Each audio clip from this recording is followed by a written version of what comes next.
বিজেপির বিরুদ্ধে রাহুল গান্ধীর 1 কোটি ভোট চুরির অভিযোগে তোলপাড় ভারতের রাজনীতি। বিরোধী শিবিরের অভিযোগ 2024-এর সাধারণ নির্বাচনে ক্ষমতাসীন দলকে নিয়ম বহির্ভূতভাবে নানান সুবিধা দিয়েছে নির্বাচন কমিশন। এ নিয়ে বিরোধীরা লোকসভা ভেঙে দেওয়ার দাবি জানিয়েছেন। এর প্রভাব বিহার বিধানসভা নির্বাচনেও পড়বে বলে জানান বিরোধী সাংসদরা।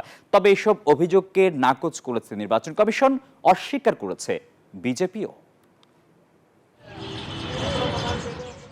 সম্প্রতি ক্ষমতাসীন বিজেপির বিরুদ্ধে ভোট চুরির চাঞ্চল্যকর অভিযোগ এনে সরব হন লোকসভার বিরোধী দলের নেতা রাহুল গান্ধী। দিল্লির এক সংবাদ ব্রিফিংয়ে তিনি দাবি করেন, বিজেপি ও নির্বাচন কমিশনের মিলিত চক্রান্তে অন্তত 1 কোটিরও বেশি ভোট 2024-এর সাধারণ নির্বাচনে চুরি হয়েছে। এটি করা হয়েছে বেঙ্গালুরু কেন্দ্রীয় আসনের মহাদেবপুরা এলাকায়। এই নিয়ে বেশ কিছু তথ্য প্রমাণাদিও পাওয়ার কথা জানান তিনি।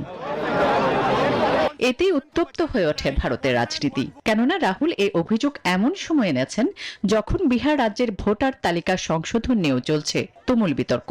তবে নির্বাচন কমিশনের দাবি, ডুপ্লিকেট ও মৃত ভোটারদের বাদ দিতেই এই সংশোধনী আনা হচ্ছে। তবে ইসির এসব যুক্তি মানতে নারাজ বিরোধীরা।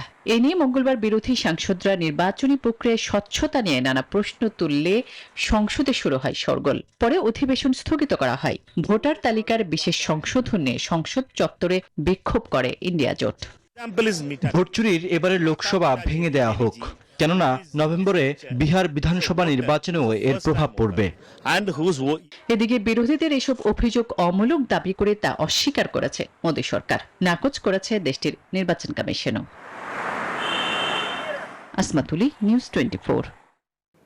বান্ডেল থাকলে প্রতি সেনমানিতে টাকা বাঁচবে। বিকাশ সেনমানি বান্ডেল কিনে জিতুন প্রতি লেনদেনে।